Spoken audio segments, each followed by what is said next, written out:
The first reason is that God owns everything that comes your way.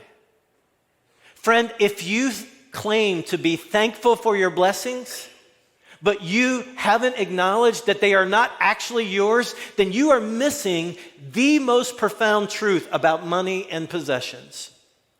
When my kids went to college, I found a way for them to have cars. I wanted them to be able to drive home to visit. I wanted them to be able to run errands. I wanted them to be able to go to church on the weekends.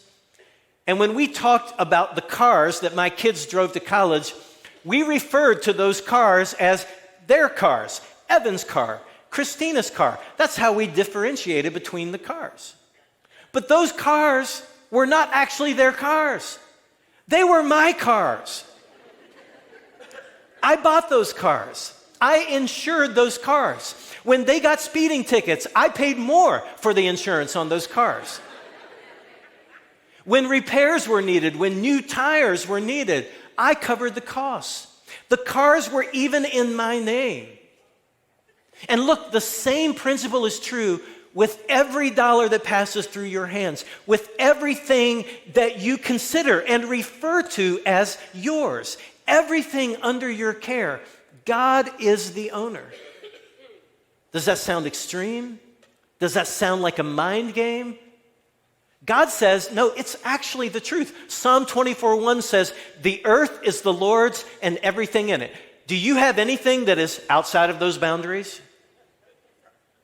The houses, the cars, the retirement accounts, the clothing, the shoes, the company, the practice, the paycheck, the profit, the stock dividend. God claims ownership of it all. And He's not just playing tricks. He knows that it all did indeed come from Him. Friend, this is the cornerstone of any healthy perspective on money and things. You really can't think right about money until this is something you own.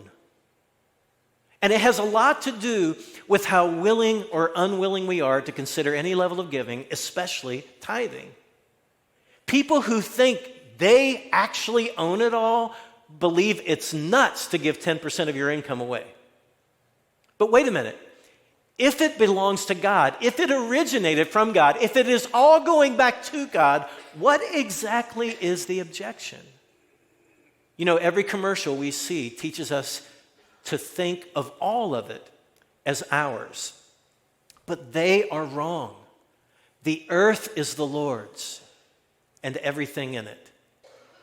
And the fortunes managed by people with names like Musk and Bezos and Gates and Buffett, those fortunes belong to God.